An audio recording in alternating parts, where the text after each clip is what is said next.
queridos irmãos e irmãs, mais uma vez eu vos saúdo com a graça e a paz do Senhor Jesus. Semana passada nós tivemos o nosso congresso Proclamai e o tema do congresso foi o Evangelho da Graça. E eu confesso aos irmãos que eu fui muito impactado com aquilo que nós ouvimos sobre o Evangelho da Graça. E eu gostaria de continuar nesta mesma linha, falando sobre o Evangelho. Se eu fosse dar um título geral para esta série, esta pequena série que nós vamos pregar nestes 2 domingos, eu diria que o tema geral seria o Evangelho, uma só história em 3 cenas. O Evangelho, uma só história em 3 cenas. E gostaria de tomar como base o Evangelho de Lucas, capítulo 15. Nós vamos ler todo o capítulo. Como eu disse, esse capítulo vai falar do Evangelho, este Evangelho da Graça. Mas vai falar deste Evangelho como uma só história, um só roteiro, com 3 cenas distintas. E eu espero em Deus que nós possamos, hoje pela manhã, à noite e domingo que vem, estar trabalhando cada uma dessas cenas, dessas partes aqui do capítulo 15 do Evangelho de Lucas, e possamos aprender mais sobre o verdadeiro Evangelho. Então, Lucas capítulo 15, versos 1 a 32, nós vamos ler todo o capítulo, e agora, nesta primeira mensagem, nós vamos estar meditando do verso 3 ao verso 7. A alegria do pastor ao resgatar a sua ovelha perdida. Então, por favor, abra aí a sua Bíblia e vamos juntos ler esse capítulo tão importante da palavra do Senhor. Eu estou lendo a versão atualizada, não é a Nova Almeida, é a ARA, Almeida Revista e Atualizada. Diz assim a palavra de Deus, Lucas 15, 1 a 32. Aproximavam-se de Jesus todos os publicanos e pecadores para o ouvir. E murmuravam os fariseus e os escribas, dizendo: Este recebe pecadores e come com eles. Então lhes propôs Jesus esta parábola. Qual dentre vós é o homem que, possuindo 100 ovelhas, e perdendo uma delas, não deixa no deserto as 99 e vai em busca da que se perdeu até encontrá-la?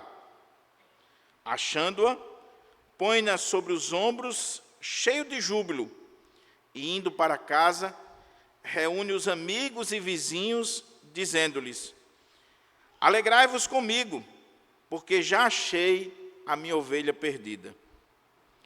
Digo-vos que, assim, haverá maior júbilo no céu por um pecador que se arrepende do que por 99 justos que não necessitam de arrependimento.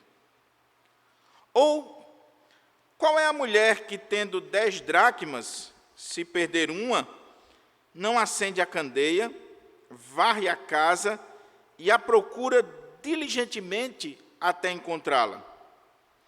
E, tendo-a achado, reúne as amigas e vizinhas, dizendo: Alegrai-vos comigo, porque achei a dracma que eu tinha perdido. Eu vos afirmo que, de igual modo, há júbilo diante dos anjos de Deus por um pecador que se arrepende. Continuou. Certo homem tinha 2 filhos. O mais moço dele disse ao pai: Pai, dá-me a parte dos bens que me cabe. E ele lhes repartiu os haveres. Passados não muitos dias, o filho mais moço, ajuntando tudo o que era seu, partiu para uma terra distante e lá dissipou todos os seus bens, vivendo dissolutamente. Depois de ter consumido tudo, sobreveio àquele país uma grande fome e ele começou a passar necessidade. Então, ele foi e se agregou a um dos cidadãos daquela terra, e este o mandou para os seus campos a guardar porcos. Ali, desejava ele fartar-se das alfarrobas que os porcos comiam, mas ninguém lhe dava nada. Então, caindo em si, disse: quantos trabalhadores de meu pai têm pão com fartura, e eu aqui morro de fome. Levantar-me-ei e irei ter com meu pai, e lhe direi: Pai, pequei contra o céu e diante de ti. Já não sou digno de ser chamado teu filho. Trata-me como um dos teus trabalhadores. E levantando-se, foi para seu pai. Vinha ele ainda longe, quando seu pai o avistou e, compadecido dele, correndo, o abraçou e o beijou. E o filho lhe disse: Pai, pequei contra o céu e diante de ti. Já não sou digno de ser chamado teu filho. O pai, porém, disse aos seus servos: trazei depressa a melhor roupa, vestiu, ponde-lhe um anel no dedo e sandália nos pés.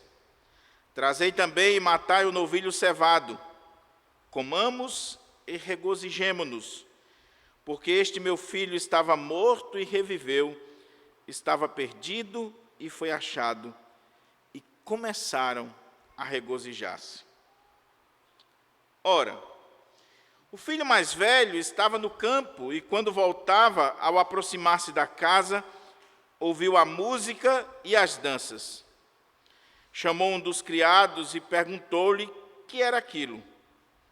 E ele informou: veio teu irmão e teu pai mandou matar o novilho cevado, porque o recuperou com saúde. Ele se indignou e não queria entrar. Saindo, porém, o pai procurava conciliá-lo. Mas ele respondeu a seu pai: há tantos anos que te sirvo, sem jamais transgredir uma ordem tua, e nunca me destes um cabrito sequer para alegrar-me com os meus amigos. Vindo, porém, esse teu filho, que desprezou os seus bens com meretrizes, tu mandastes matar para ele o novilho cevado. Então lhe respondeu o pai: meu filho, tu sempre estás comigo. Tudo que é meu é teu. Entretanto, era preciso que nos regozijássemos e nos alegrássemos, porque esse teu irmão estava morto e reviveu, estava perdido e foi achado. Amém? Vamos orar ao Senhor, vamos pedir ao Senhor que nos abençoe, nos abra a porta à palavra, fale ao nosso coração e transforme a nossa vida com a mensagem da palavra do Senhor. Pai querido, estamos diante da Tua palavra, palavra viva, palavra eficaz, palavra inspirada pelo Teu Espírito Santo. Ó Deus, eu sei das minhas limitações, o quão fraco eu sou e o quão carente eu sou neste momento da Tua graça, da Tua misericórdia, da iluminação do Teu Espírito, do discernimento do Senhor e da intrepidez necessária para ministrar a Tua palavra. Por isso, meu Pai, nos enche do Teu Espírito, não só a mim, mas a congregação aqui presente, para que nós possamos contemplar as maravilhas da Tua lei. Abre-nos a porta à palavra, meu Pai, e que as palavras dos meus lábios e o meditar do meu coração sejam agradáveis na Tua presença, ó Senhor, rocha minha e Redentor meu. Amém. Amém. Por favor, mantenha aí a sua Bíblia aberta, nesse capítulo 15 de Lucas, para que a gente possa extrair daqui as lições para a nossa vida. O capítulo 15 do Evangelho de Lucas, ele é considerado o capítulo dos achados e perdidos. Alguém já disse que o capítulo 15 do Evangelho de Lucas é o Evangelho dentro do Evangelho. O que temos aqui é o Evangelho em miniatura, resumido, em essência. É o Evangelho curtido. Dentro de toda essa narrativa do Evangelho de Lucas, nós temos aqui como que um resumo muito bem feito do que é o verdadeiro Evangelho. Por isso que o tema geral da série, desta pequena série, é o Evangelho, uma só história em 3 cenas. Porque é isso que nós temos aqui. Muitas pessoas, quando leem esse texto, olham para o capítulo 15 do Evangelho de Lucas, acham que nós temos aqui 3 parábolas ou 3 histórias distintas. Mas quando nós prestamos atenção na leitura, nós vemos que não temos aqui, tecnicamente falando, 3 parábolas, 3 histórias. Não. Nós temos aqui uma única parábola, uma única história. Nós temos aqui um único roteiro, agora que está dividido em 3 cenas principais. É uma história tripartida. Então, nós temos aqui uma só parábola. Se você olhar, o versículo 3 diz assim: então lhes propôs Jesus esta parábola. E aí o texto continua, e quando a gente chega no versículo 11, diz: continuou. Ou seja, o que temos aqui é uma só história, um só roteiro, com 3 cenas. A outra coisa que eu gostaria de destacar é que quando nós olhamos para esse capítulo aqui, principalmente nós que temos a versão atualizada, nós vemos aqui aquilo que ficou conhecido como as 3 parábolas. E se eu perguntar aqui para a igreja quais são as 3 parábolas que estão registradas no capítulo 15 do Evangelho de Lucas, o que você me diria? As 3 parábolas que estão aqui. Quem poderia arriscar? Nós acabamos de ler. São 3 parábolas, no comum, que o pessoal fala. E quando vão definir as 3 parábolas, dá 3 nomes para essas parábolas. Quais são os nomes? A parábola da ovelha perdida, a parábola e a parábola do...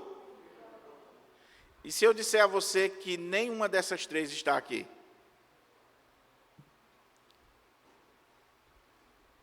Diz assim: pastor, como assim?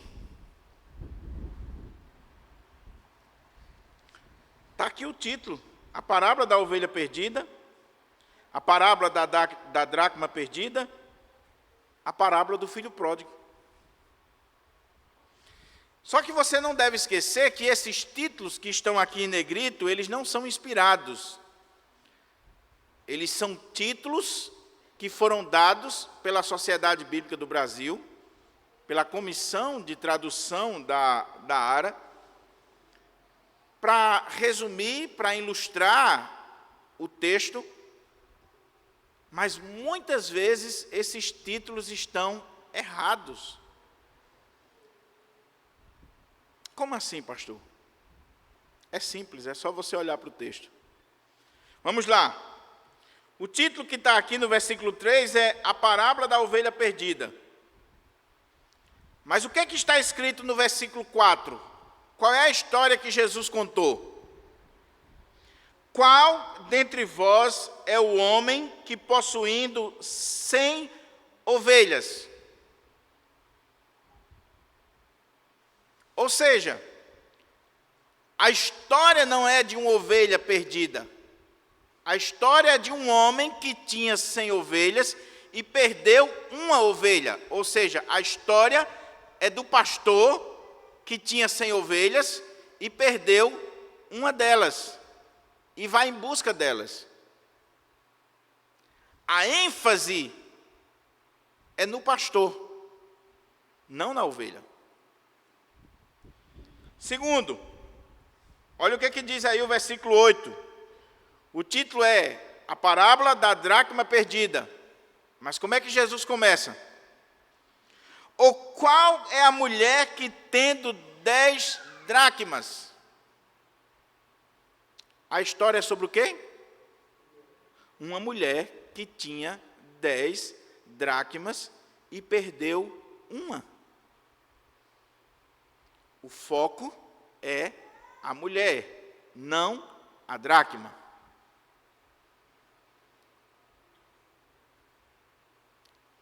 Porém, o mais curioso é agora. Porque a gente diz assim, não, mas eu aprendi desde criança na escola dominical, desde quando eu me entendo de gente, que essa última história aqui do capítulo 15 é a parábola do filho pródigo. Inclusive se usa essa parábola para evangelizar, para falar dos desviados, dos que estão fora da igreja. Mas o que diz aqui o versículo 11? Continuou. Certo homem tinha 2 filhos. A história não é sobre o filho pródigo. A história é sobre um pai que tinha 2 filhos. Se nós não entendermos qual é o ponto principal, qual é o fulcro desse ensino, o ponto central dessa história, nós não entenderemos o sentido deste capítulo. Então, eu não estou aqui dizendo que estou trazendo novidades, nada disso. Estou simplesmente mostrando a você no texto, e não estou só nessa interpretação, que muitas vezes nós aprendemos as coisas pela tradição, mas aprendemos de forma errada.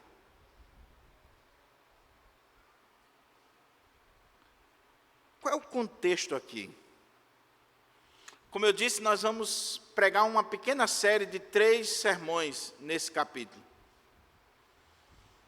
E o texto que nós estaremos pregando agora pela manhã é do verso 3 ao verso 7. Cujo tema do sermão não é a parábola da ovelha perdida. O tema do sermão é a alegria do pastor ao resgatar a sua ovelha perdida. Porque esse é o ponto central desta primeira cena. O que esta primeira cena coloca para nós é esse pastor alegre, feliz, regozijando-se, porque conseguiu recuperar, conseguiu resgatar a ovelha que se havia perdido.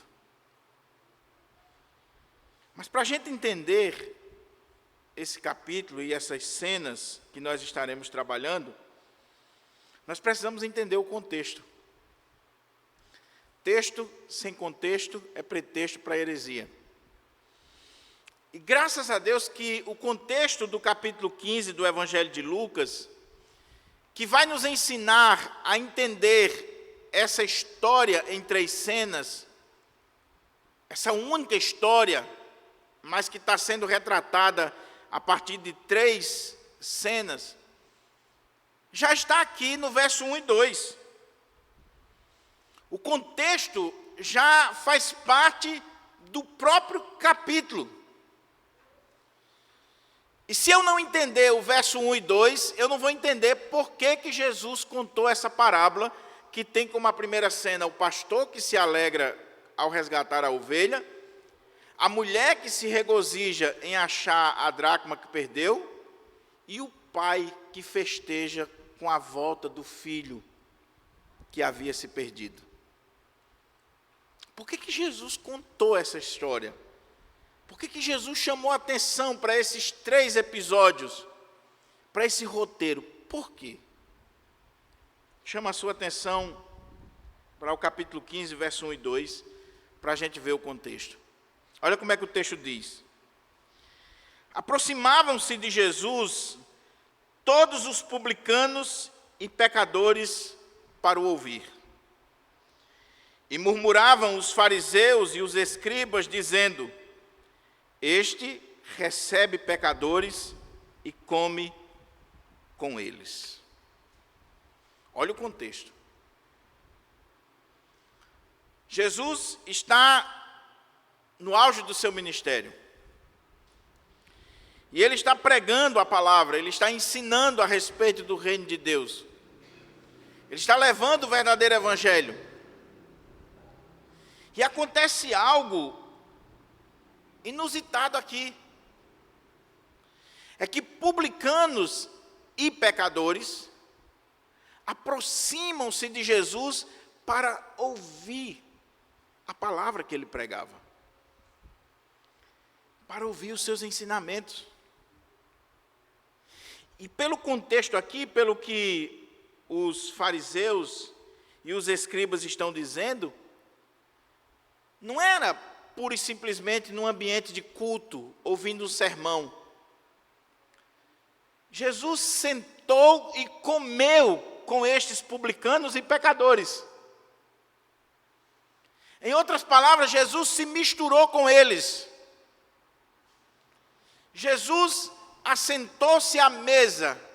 A mesa, no contexto lá de Jesus, era baixinha, quase reta ao chão, e eles sentavam ali e comiam. E Jesus está comendo com publicanos, com pecadores. De repente chega escribas e fariseus e murmuravam: este aí recebe publicanos e pecadores e ainda come com eles? A gente precisa entender o contexto histórico-cultural para ver o impacto do que está sendo dito aqui. Os escribas, os fariseus, os religiosos da época de Jesus, os rabinos, eles aprendiam e ensinavam de que você jamais poderia se misturar com um pecador, com um ímpio, que eles chamavam os da terra. Então, um homem de Deus, uma mulher de Deus, jamais poderia conversar, jamais poderia ter contato, e muito menos comer, que naquela cultura, comer é símbolo de comunhão, de intimidade. No contexto judaico é diferente do nosso.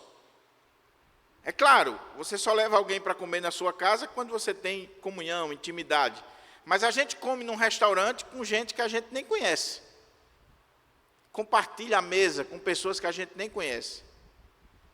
O judeu não. O judeu jamais sentaria à mesa com alguém com quem ele não tem profunda intimidade e comunhão. E os pecadores, os publicanos, os da terra, eles não podiam ter contato com rabinos, com fariseus, com os escribas, com os religiosos. Os religiosos diziam: nós não podemos nos misturar com essa gente pecadora, miserável, que não cumpre a lei, que não tem temor a Deus, que não vive as regras da nossa religião. Nós não podemos nos misturar com elas. a tal ponto que se um da terra, um pecador ou um publicano, cumprimentasse um religioso, apertasse a sua mão, ou de uma criança, quando chegasse em casa, aquela criança tinha que se purificar, aquela pessoa tinha que se purificar, tomar um banho cerimonial, lavar as mãos, porque ela não queria pegar a impureza daqueles pecadores. Para um pecador se aproximar de um fariseu, de um escriba, de um rabino, fazer parte da sinagoga, da religião judaica, ele precisava, na concepção deles, se arrepender profundamente dos seus pecados. Mas era arrepender-se da seguinte forma: eles tinham que chegar diante da sinagoga, dos líderes, de todos aqueles que eram religiosos, e dizer assim: eu me arrependo porque eu sou um miserável pecador. Eu não sou digno de estar aqui, mas eu estou arrependido do meu pecado, das minhas transgressões. E não bastava isso. Ele tinha que fazer restituição. Ele tinha que pagar pelo seu pecado. Ele tinha que restituir. Ele tinha que fazer o pagamento pelo seu pecado. Era uma forma de colocar barreira entre nós, que somos religiosos, justos, bons, cumpridores da lei de Deus, e aqueles que são os da terra, que são miseráveis, pecadores, impuros. E aqui a coisa é pior, porque o texto diz assim: aproximavam-se de Jesus todos os publicanos e pecadores para o ouvir. Você prestou atenção que tem duas classes aqui? Primeiro, os publicanos. Os publicanos eram os cobradores de impostos. Israel estava sob o domínio romano, e os romanos cobravam impostos daquela província. E quem cobrava esses impostos lá na ponta, quem ia nas casas, quem dava notícia do aumento de imposto, quem recolhia os impostos eram os publicanos. E muitos judeus haviam aderido a essa prática, a esse trabalho, e por causa disso eles eram odiados pelos outros judeus. Se hoje os fiscais da fazenda, os cobradores de impostos são odiados por nós, imagine naquela época, quando chegava o publicano, o cobrador de imposto na casa de um judeu, dizendo: você vai pagar tanto esse ano, esse mês. Não tenho condição de pagar. A pessoa era presa. E aí aqueles publicanos, eles eram totalmente hostilizados pelos próprios judeus. Eles tinham uma fama de ladrões, de desonestos. Porque o império dizia: vocês têm que arrecadar tanto. E aí aquele que ganhou a concessão para recolher os impostos naquela província, ele distribuía entre os publicanos e: olha, vocês precisam me trazer tanto. E eles cobravam a mais, porque o que cobrava a mais ficava para eles. Eles tinham que mandar só aquela cota para o império. Então muitos eram tidos como ladrões, hostilizados. Ninguém queria saber deles. É esse tipo de gente que está sentado à mesa com Jesus, comendo, ouvindo os seus ensinamentos. Imagine se você visse o seu pastor num restaurante não, porque às vezes o restaurante tem um lugar reservado. Mas se você visse o seu pastor no meio da feira, num local assim da esquina, cercado só de político, de gente ruim, de desonesto, e o pastor está ali almoçando com eles, tomando um cafezinho, dando gargalhada. Mas não para aí. O texto diz que pecadores. Se os publicanos eram hostilizados, os pecadores eram aquelas pessoas que não seguiam a lei judaica, que não estavam comprometidas com a moral, com a ética, com os bons costumes, com a própria lei de Deus.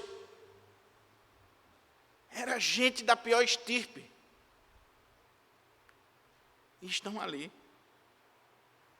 Agora olha o que o texto diz, meus irmãos, que deve nos acender todas as luzes, nós que somos religiosos, que pertencemos a uma igreja, precisamos ficar alerta. O texto diz assim: aproximavam-se de Jesus todos os publicanos e pecadores para o ouvir. Agora veja a diferença da atitude dos pecadores, dos publicanos para os religiosos. E murmuravam os fariseus e os escribas, dizendo. Você consegue ver o contraste aqui? Enquanto os pecadores, os publicanos, estão se aproximando de Jesus com o coração aberto para ouvir o Evangelho, os religiosos estão se aproximando com o coração fechado e dispostos a falar, a murmurar, a comentar, a criticar. São duas posturas completamente diferentes. Pecadores, publicanos, estão se aproximando para ouvir. Ouvir o Evangelho. Ouvir a palavra de Deus.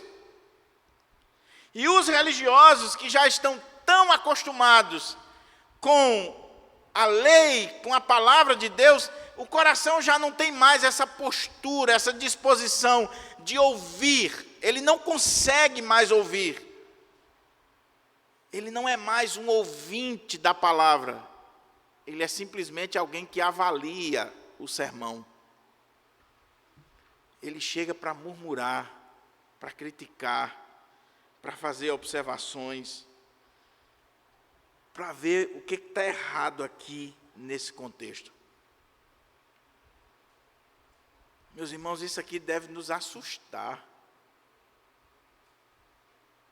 Porque se por um lado os pecadores estão com o coração abertos para ouvir, os religiosos que conhecem a palavra estão com o coração fechado. Sabe por quê? Porque se acostumaram com o sagrado.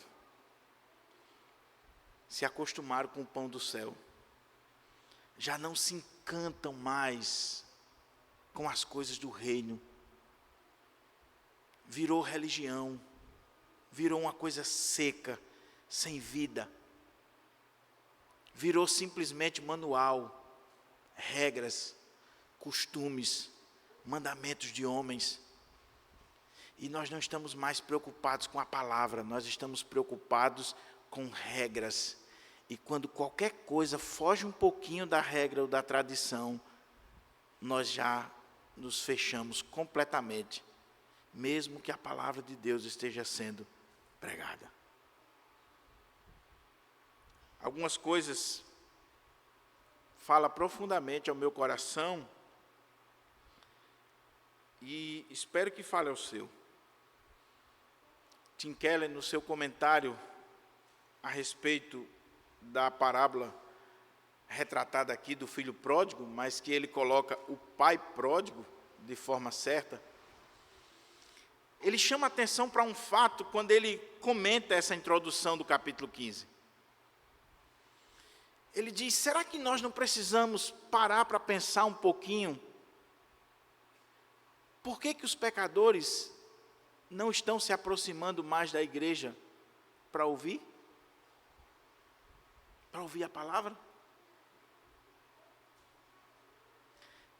Jesus pregava, e Jesus não pregou um sermão fácil. Se você olhar o capítulo 14, o final aqui, Jesus fez um desafio do discipulado.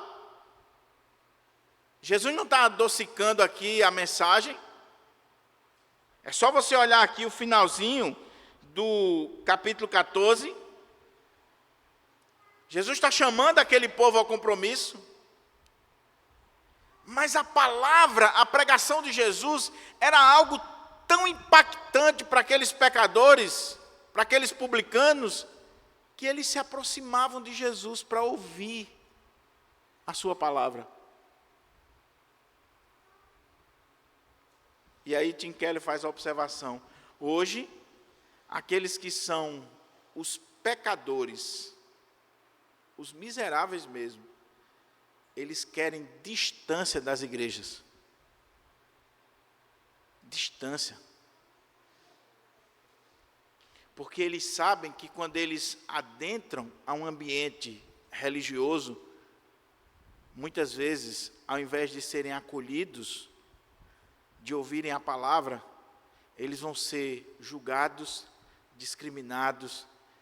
O olhar é um olhar diferenciado.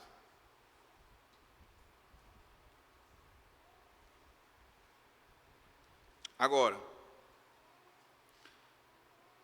os religiosos não. Os religiosos chegam, participam, se sentem bem, mesmo estando com o coração fechado.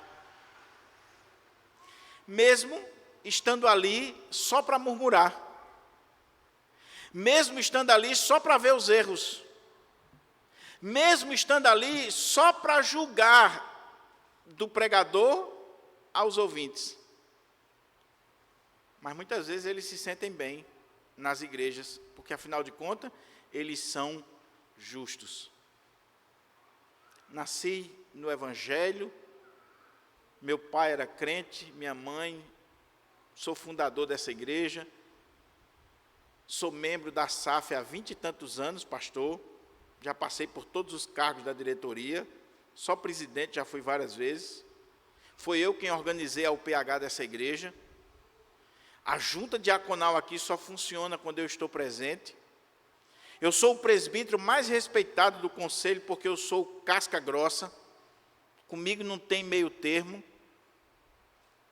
eu sou o pastor que quando o povo olha para mim já tem medo, o religioso. Hipócrita, murmurador, que não se deleita mais na palavra de Deus, que não tem mais lágrimas nos olhos, que não tem mais prazer nas coisas de Deus, mas está simplesmente cumprindo tabela. Eu queria fazer uma pergunta para você, meu irmão, minha irmã, que eu faço para mim e que deve nos levar à reflexão.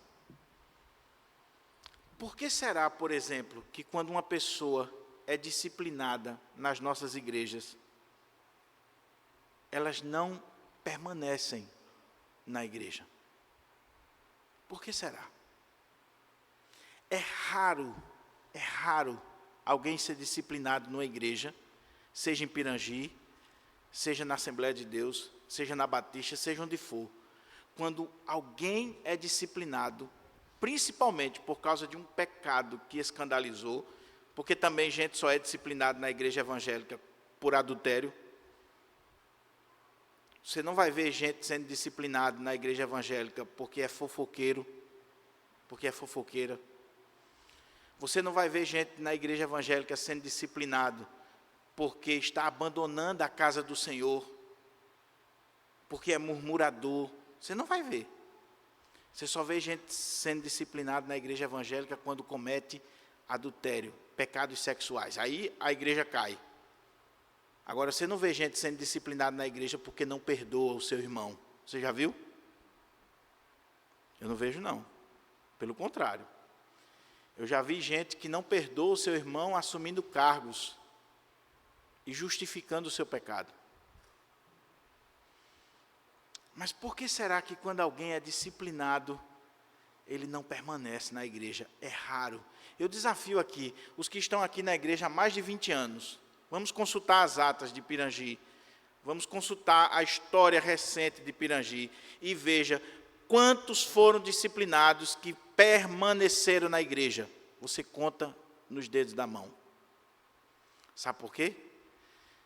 Porque não aguentam mais o massacre, os olhares, todo julgamento, toda a exigência de arrependimento, como os fariseus faziam, os escribas.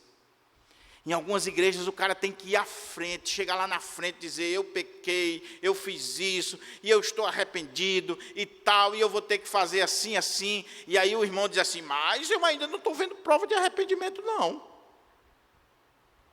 Eu quero ver se está quebrantado mesmo, se mudou mesmo.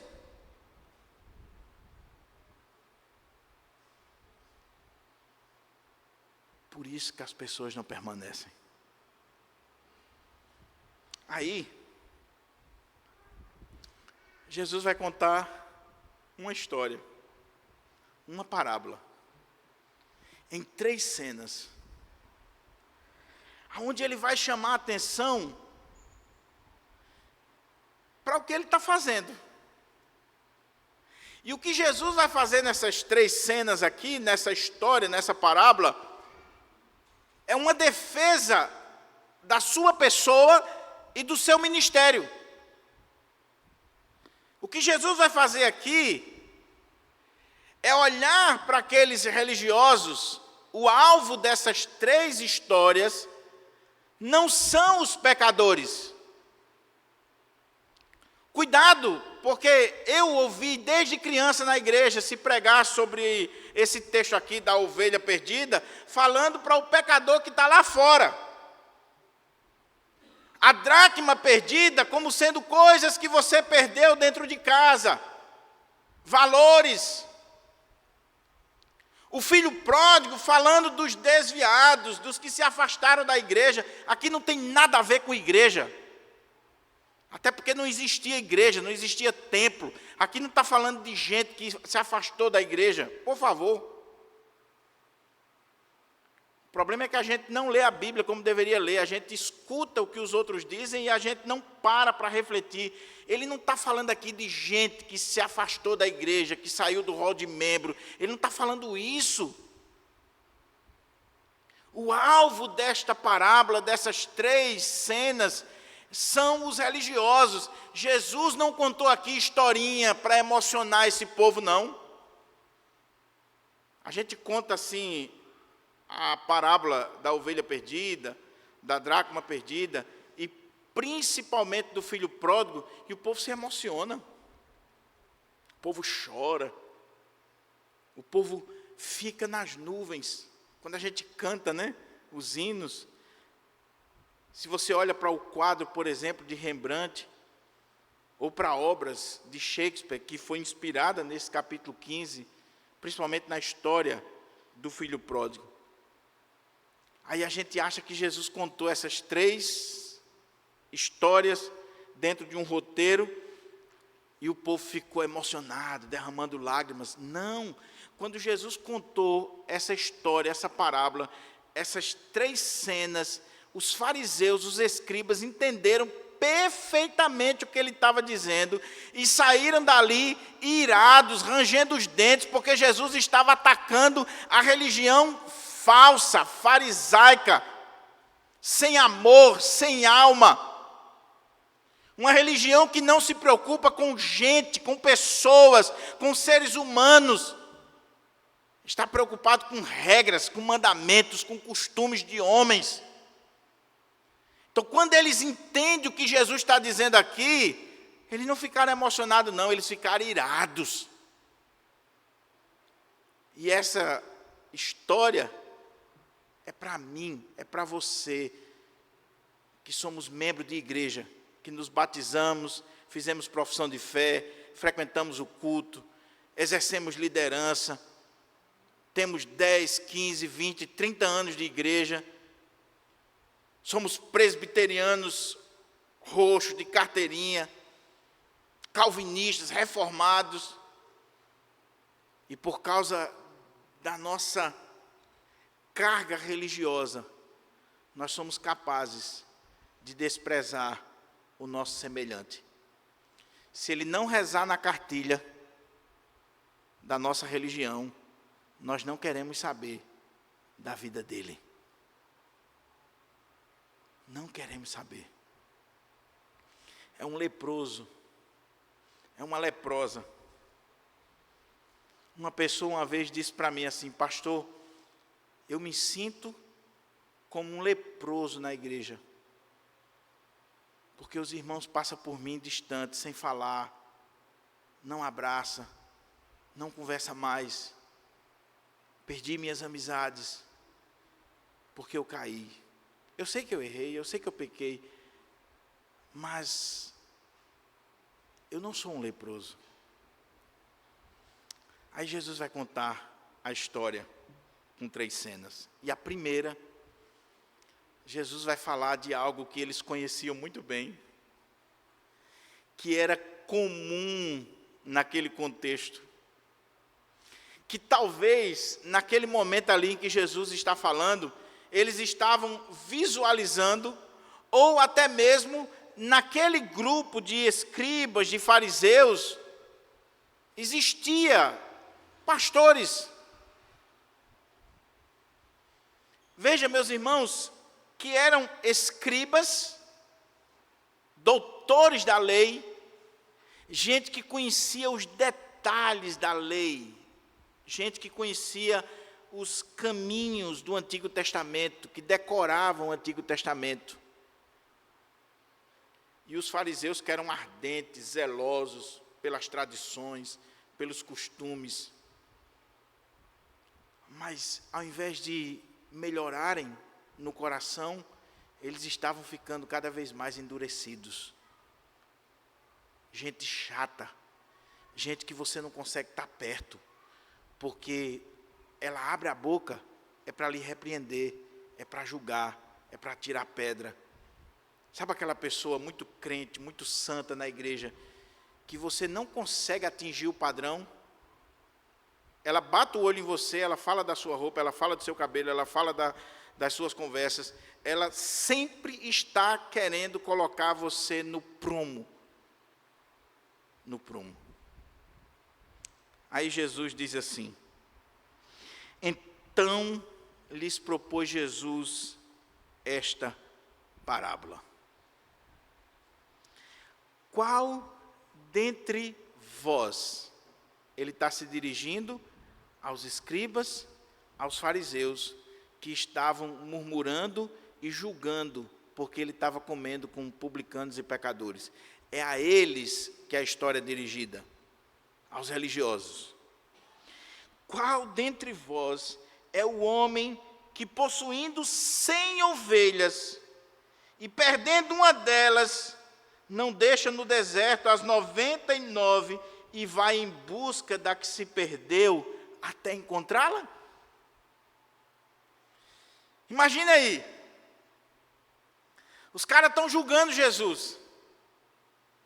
Este recebe publicanos, pecadores, come com eles. Os caras não podem ser de Deus, não.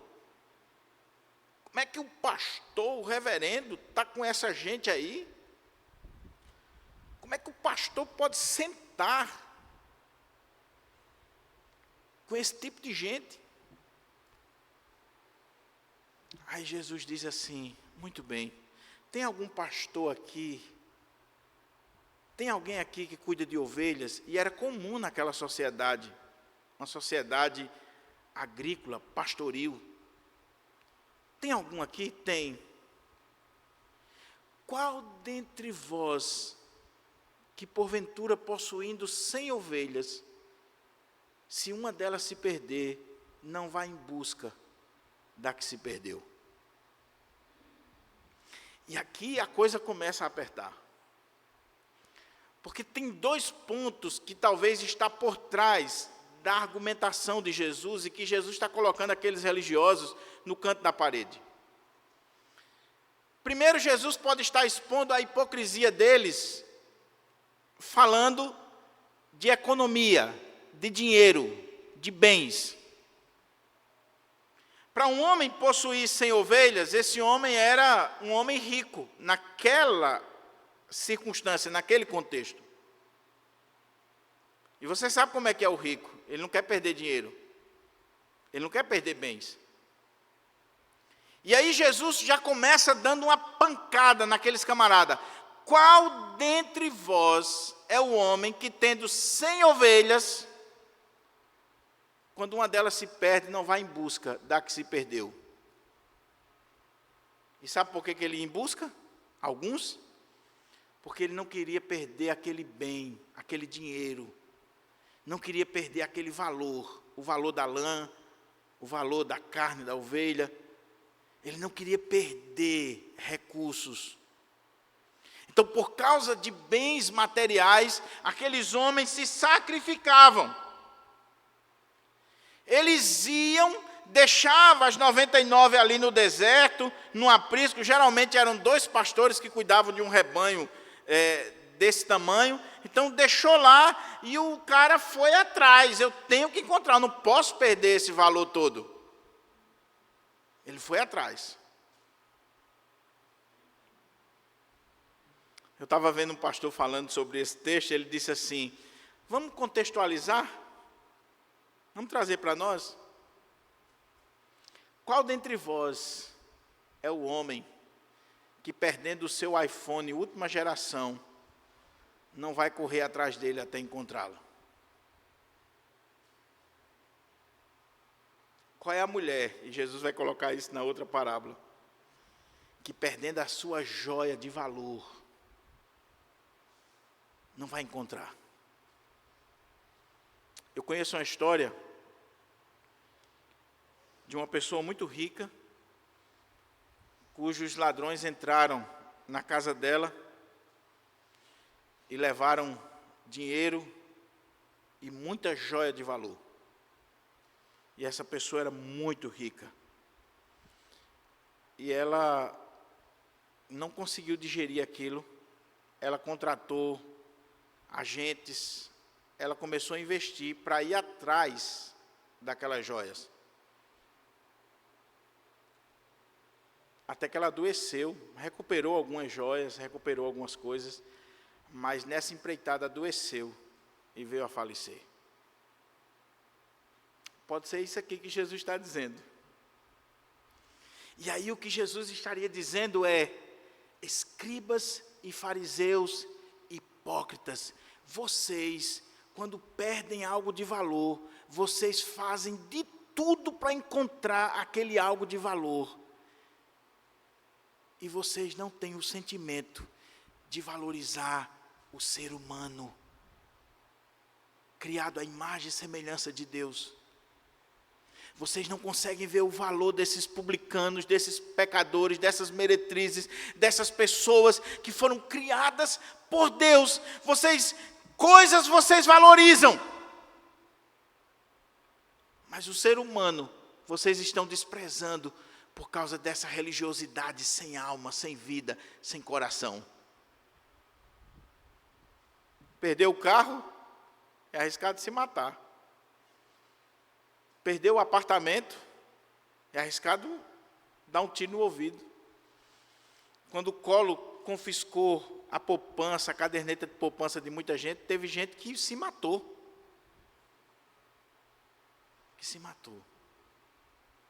Mas essa mesma pessoa que se matou por causa de um dinheiro que estava na poupança, ou a mesma pessoa que adoece por causa de um carro, por causa de um bem, por causa de uma ovelha, é a mesma pessoa que não se comove com uma criança passando fome, com uma pessoa doente, com um ser humano que precisa que alguém lhe estenda a mão, que precisa de atenção. É isso que Jesus está dizendo aqui. A outra coisa que está por trás e que o contexto nos ajuda muito bem, é que o pastor, ele desenvolvia um sentimento com a ovelha. O pastor, ele tinha 100 ovelhas. E ele colocava nome nas ovelhas. E as ovelhas é um animal indefeso. É um animal muito puro. É um animal que é totalmente dependente do pastor. Quando a gente estuda as características da ovelha, você vê que a ovelha ela é míope, ela não consegue ver a uma distância muito grande. A ovelha é um animal gregário, tem que estar no meio ali do rebanho. Quando ela fica sozinha, ela se perde, ela treme, ela entra em pânico. Ela não consegue ir mais nem para frente nem para trás, ela para, ela trava. Ela fica assustada quando ela não está no rebanho. A ovelha conhece a voz do seu pastor. Se for outro estranho, ela não vai seguir. Ela é dependente. Então o pastor, ele desenvolve um sentimento com a ovelha. Ele coloca nome, ele chama pelo nome. E aí Jesus pode estar levando aqui pelo aspecto positivo. Dizendo assim: qual dentre vós é o homem que, possuindo 100 ovelhas e perdendo uma delas, não deixa no deserto as 99 e vai em busca da que se perdeu até encontrá-la?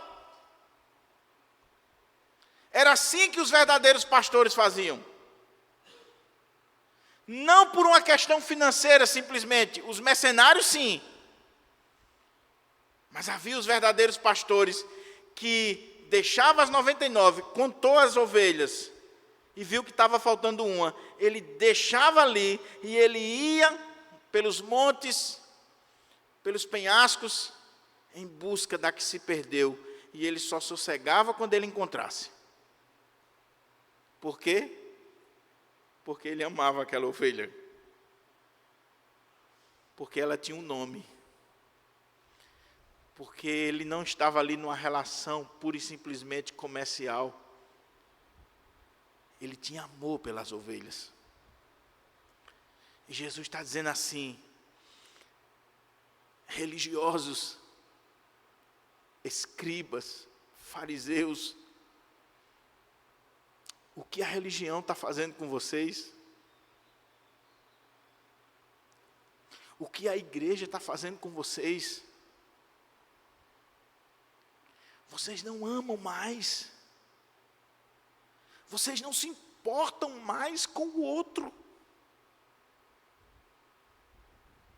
Vocês viraram pessoas azedas, carrancudas, gente sem alma, gente sem sentimento, sem empatia,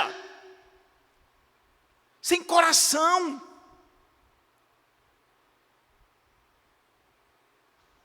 Mas lembram dos verdadeiros pastores? Eles vão atrás, eles buscam. Ele poderia olhar e dizer assim: foi só uma, tem 99 aqui ainda. A igreja está cheia ainda, mas só uma. Não. Uma vale, uma é importante. Porque existe um vínculo de amor. Jesus está denunciando a religião sem alma, sem vida, sem coração. A religião dos relatórios, a religião das reuniões, a religião do manual, a religião simplesmente dos ajuntamentos, mas sem amor. Sem amor. Ele está denunciando o culto onde nós sentamos de um lado e o nosso inimigo de outro. E que a gente não está nem aí. Ele está denunciando essa falta de sentimento, de empatia por parte dos religiosos.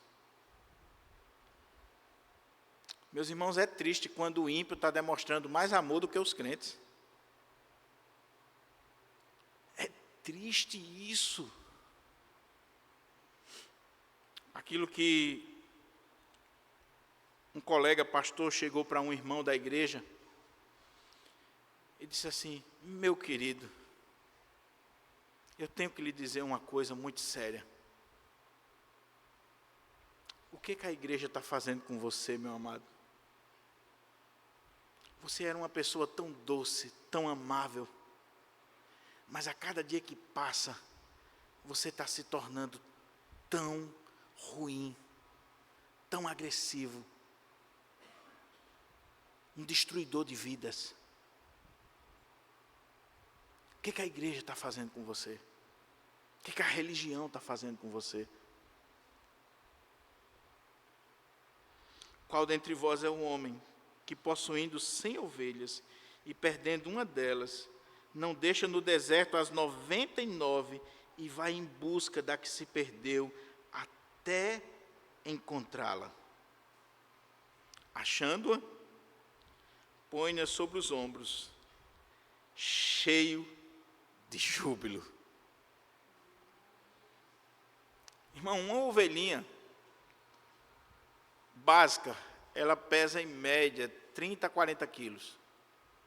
Se for uma ovelhinha assim como Paulinho, aí é que a coisa complica, né? Aquele pastor, ele foi lá e colocou nos ombros. Sabe por quê? Por causa daquilo que eu falei. A ovelha, quando ela fica desgarrada, ela fica sem norte. Ela fica apavorada. E talvez aquela ovelha se feriu. Aquela ovelha não tinha mais condições de caminhar. E aquele pastor rodou por toda aquela região e achou a ovelha. E quando ele acha a ovelha, cheio de alegria, cheio de júbilo, ele coloca ela sobre os seus ombros. E ele vai caminhar em direção ao aprisco, em direção à sua morada, com alegria. O que Jesus está dizendo aqui? Escribas e fariseus, religiosos, por que vocês não têm a mesma alegria do Pai, do verdadeiro pastor, de ir em busca da ovelha perdida? Por que vocês não encarnaram essa imagem, essa figura? A figura do pastor é algo muito rico e que é usado no Antigo Testamento e no Novo Testamento. No Antigo Testamento é usado para Deus, para Moisés, para alguns profetas, para o próprio rei. E quando Davi vai expressar em uma canção a sua visão de Deus, ele coloca: o Senhor é o meu pastor, de nada eu terei falta. Porque Davi sabia o que era um pastor, que dá a vida pelas ovelhas, que cuida das ovelhas, que vai atrás das ovelhas. Então Davi, ele tem essa imagem de Deus: o Senhor é o meu pastor. E o Senhor Jesus é o bom pastor, que dá a vida pelas ovelhas. Ele é esse pastor que vai em busca da ovelha e procura e vai até encontrá-la, e quando encontra, coloca nos ombros. Porque aquela ovelha não está conseguindo mais caminhar, não está conseguindo mais realizar as suas atividades. Aquela ovelha está ferida, está apavorada, está doente, e ele coloca as ovelhas no ombro.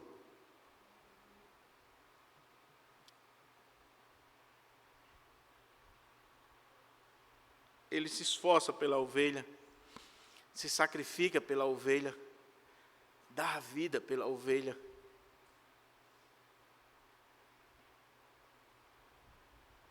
Achando-a, põe-na sobre os ombros, cheio de júbilo.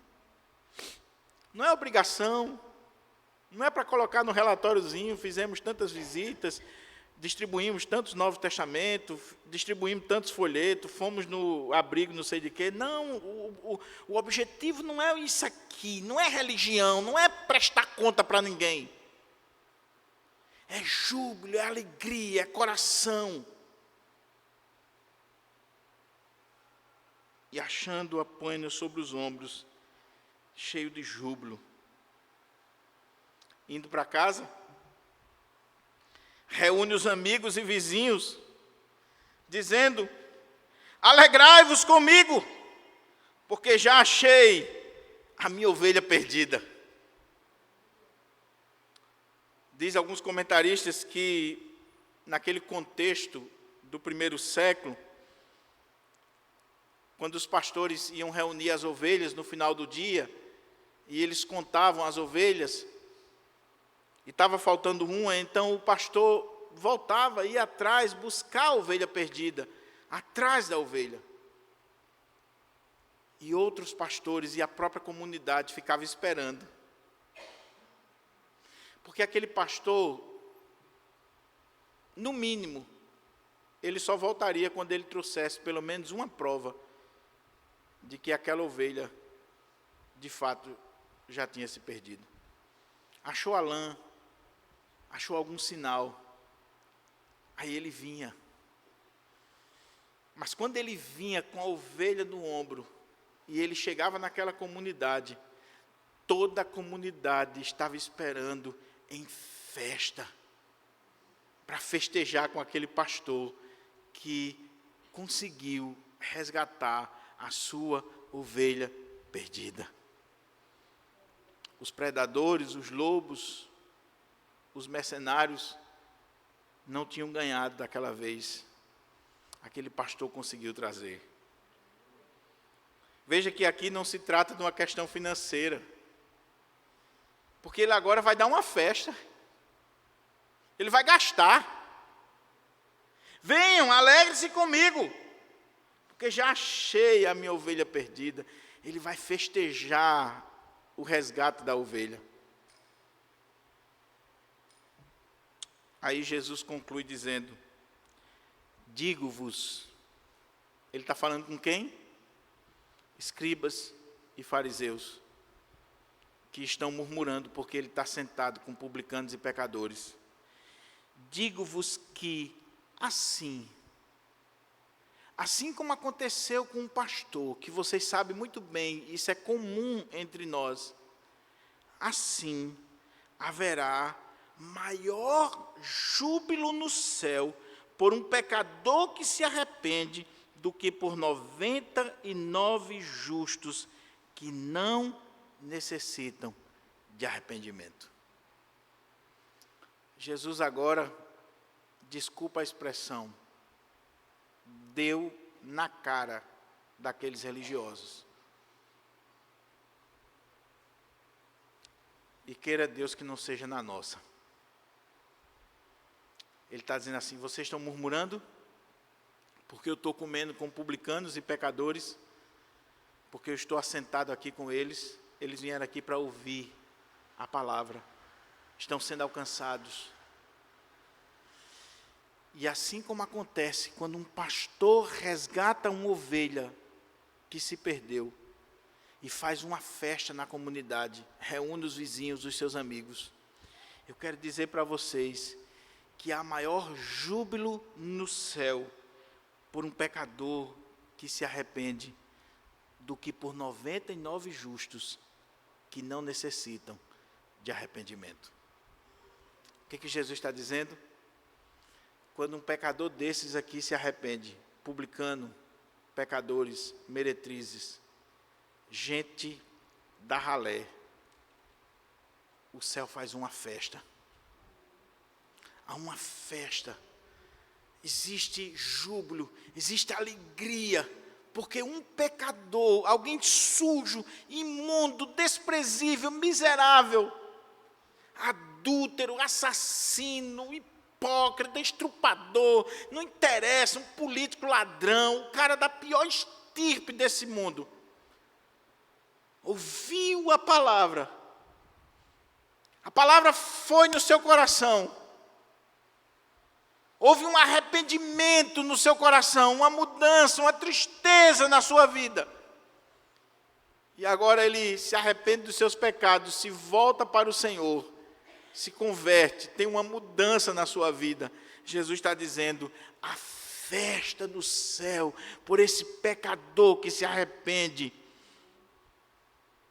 mais do que por 99 justos que não necessitam de arrependimento. A grande questão é: quem são esses justos? E quem é que não precisa de arrependimento?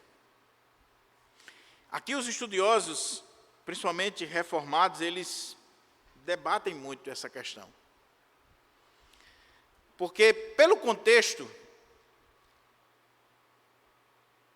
nós podemos ver aqui que esses justos aqui, não é que eles sejam justos, eles se acham justos. Eles se acham tão justos, tão santos, tão puros, a ponto de não querer se misturar com publicano e pecador, e de estar julgando Jesus. E aí, na mentalidade deles, eles não precisam de arrependimento. Eles não precisam de conversão. Eles não precisam pedir perdão dos seus pecados. Eles não precisam de mudança de vida. Afinal de contas, já são crentes. Já foi batizado, já fez profissão de fé. Foi pastor Enoque que me batizou. Eu sou da linhagem primeira dessa igreja. Então esse sermão aí de pecado, de arrependimento, de inferno, isso é para quem está lá em Ponta Negra rodando a bolsinha. Para mim não, eu sou crente. Meu pai era crente, minha mãe era crente, eu sou a geração seguinte. Irmãos, essa é a mentalidade da igreja evangélica brasileira, não é só da nossa igreja não, é da igreja evangélica brasileira. Quando se fala em sermão evangelístico, nunca é para os crentes. Sermão evangelístico sempre é para os incrédulos, as pessoas que estão fora. Porque nós que estamos aqui, nós nos vemos como justos, santos, puros, perfeitos. O outro é um miserável. Eu não. Fulano caiu aí, ó, é fraco. Outra coisa, viu? Eu já sabia, já imaginava, já tinha noção. Nunca mais quero nem conversa com esse miserável aí, esse publicano, esse pecador, quero nem conversa. E outra coisa, se a igreja aceitar de volta, rua. Estou fora da igreja, que é puro demais, é santo demais. E acha que não necessita de arrependimento. Aí Jesus disse, haverá mais júbilo no céu por um pecador que chega e diz, eu sou um pecador, eu sou um miserável, eu preciso de uma mudança na minha vida, do que aqueles 99 que se acham justos, perfeitos, que vem para o culto, senta no culto, essa palavra aí que o pastor deu aí, ó, pode ser para o irmão César, agora para mim não, eu sou o cara. Meu casamento, lá em casa, minha casa é uma porta do céu. Meu casamento, meus filhos, minha vida, sou um homem justo, um homem íntegro, sou uma mulher de Deus, nunca traí meu marido, nunca fiz isso, trabalho aqui na igreja, sempre exerci minhas funções. Agora, se não citar no microfone, o pastor está quebrado. Eu não. Agora o pecador aí não tem festa no céu por uma pessoa dessa que acha que não necessita de arrependimento. Existe uma outra interpretação para a gente caminhar para a conclusão que diz que, pelo contexto aqui imediato, Jesus estaria falando dos anjos. Ou seja, esses que não necessitam de arrependimento seriam os anjos que estão no céu, que não caíram, e que ele vai colocar aqui mais na frente, quando ele fala da moeda, né? Então ele diz aqui, ó, versículo 10, eu vos afirmo que de igual modo há júbilo diante dos anjos de Deus por um pecador que se arrepende. Ou seja, há júbilo diante de Deus por um pecador, não pelos anjos. Pelo contrário, os anjos é quem celebram.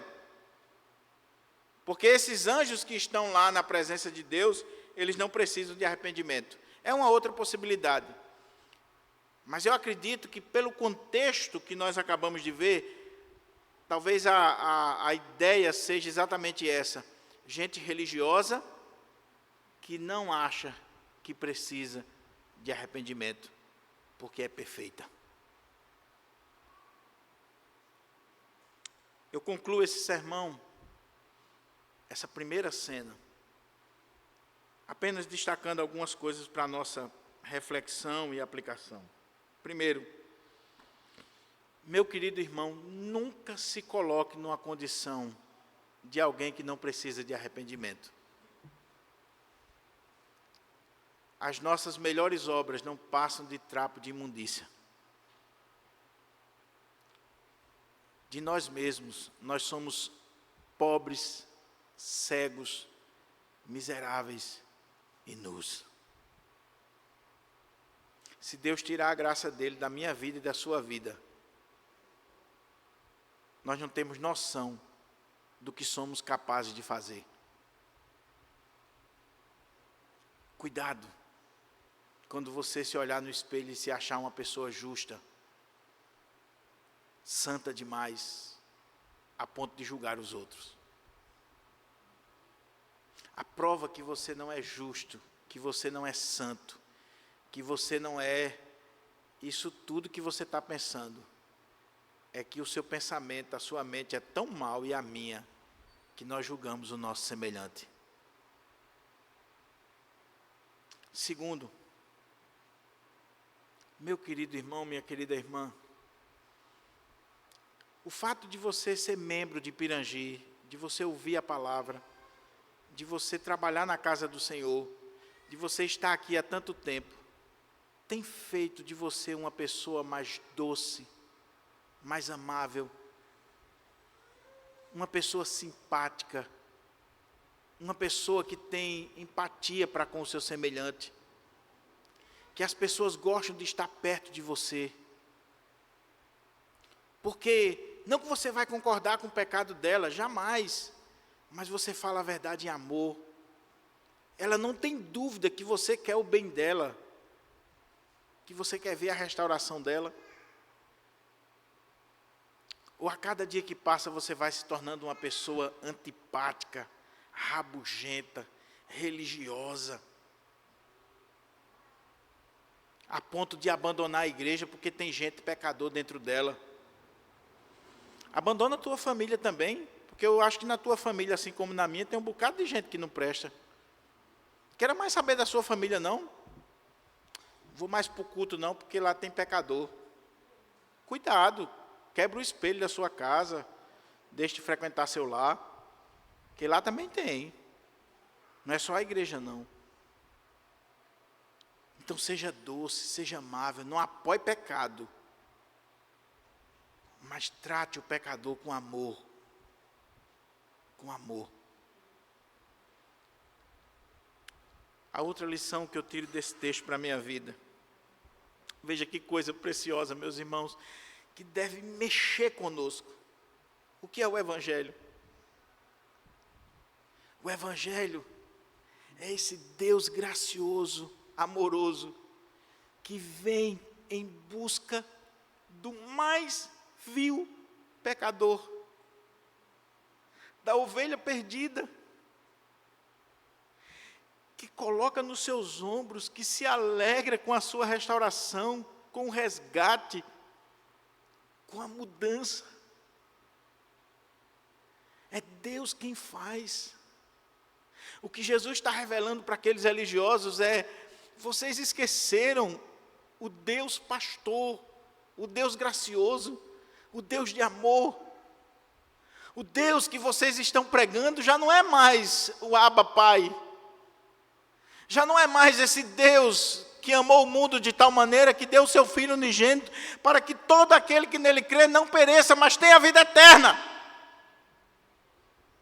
O Deus que vocês estão ensinando, que vocês estão pregando e que vocês estão vendo é um Deus simplesmente carrasco, déspota, com um porrete na mão para matar. E eu acho perigoso o que está acontecendo no Brasil, porque tem alguns pastores, e muitas vezes eu já estive nesse caminho e me acho, que só mostra a severidade de Deus. Só mostra um Deus irado, carrasco, pronto. Mas a Bíblia também mostra o Abba, o Paizinho, o Deus de amor. Esse Deus aqui, que se fez carne, que habitou entre nós, que senta numa mesa com publicanos e pecadores. Esse Deus que quando um pecador, por mais vil que ele seja, se arrepende, ele faz uma festa. Ele celebra. O Deus que está sendo pregado aí por muitos é um Deus que não festeja. E tem muita igreja, meus irmãos, que não tem mais festa, não tem mais alegria, não tem mais brilho, não tem mais regozijo. Então a parábola está mostrando esse Jesus, que é o Emanuel, o Deus conosco, que veio buscar e salvar o que se havia perdido. E que muitas vezes, nós os religiosos, não aceitamos. Chegou no fundo do poço, foi longe demais, se tornou um publicano, jamais. Mas Jesus veio exatamente para esses. Que Deus tenha misericórdia de nós. E eu concluo com algo que marcou minha vida e meu ministério.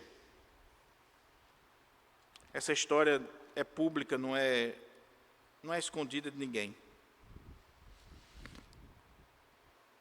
Quando eu assumi a congregação de Guarapes, a congregação tinha passado por um momento difícil. O esposo da líder da congregação na época havia adulterado com várias pessoas da igreja. E a congregação, que já estava bem cheinha, resumiu-se a um casal. E nós sabemos o que a gente sofreu ali. Para pregar, para ensinar, para levar a palavra de Deus num bairro onde todo mundo sabia que tinha tido um escândalo na congregação. E um dia, eu estou na minha casa, está chovendo, um homem para no alpendrezinho da casa assim, para se proteger da chuva. Eu saí, abri o portão e disse: olha, entra aqui na área, venha passar a chuva aqui. Ele disse: não, eu vou ficar aqui. Eu disse: rapaz, venha para cá, olha, você vai se molhar aí. Ele disse: não, pode ficar tranquilo, eu vou ficar aqui. Eu disse: então eu vou ficar aí com você. Aquelas coisas que acontecem assim na nossa vida que a gente não sabe. Saí para fora e fiquei ali, passando a chuva junto com o camarada. E ele disse assim: o senhor é o pastor dessa igreja aqui? Eu disse: sou. É um novo pastor, né? Sim. O senhor pode fazer uma visita à minha família? Posso. Me deu o endereço. Subi a rua da minha casa, pertinho. Aí eu fui e falei com o irmão da congregação no outro dia: irmão, olha, esse camarada aqui, fulano de tal, me pediu para eu ir na casa dele, visitar a família dele. O irmão disse: pastor, não vai não, porque esse cara aqui é o esposo de uma das mulheres que aconteceu o problema aqui. Isso aqui é uma emboscada para matar o senhor. Eu já tinha prometido. E aí nós deixamos Diego, pequenininho, com os irmãos da igreja, oramos, eu e Jucinete, e fomos. E quando chegamos lá, aquele camarada nos atendeu, não era crente, ele não era, a esposa era. Nos atendeu, entramos naquela casa, tinha um bolo em cima da mesa, e aquele homem olhou para mim assim, estava a esposa, os filhos, disse assim: pastor, cuide da minha família. Minha esposa vai lhe explicar o que está acontecendo. E ele saiu. E aquela mulher abriu o coração. Ela tinha pecado, tinha adulterado, tinha sido a principal pessoa que tinha escandalizado na igreja. E ela sofreu muito.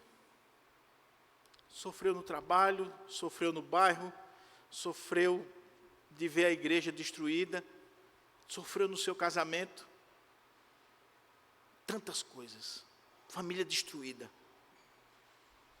E ela disse assim: pastor, mas eu queria voltar para o Senhor Jesus.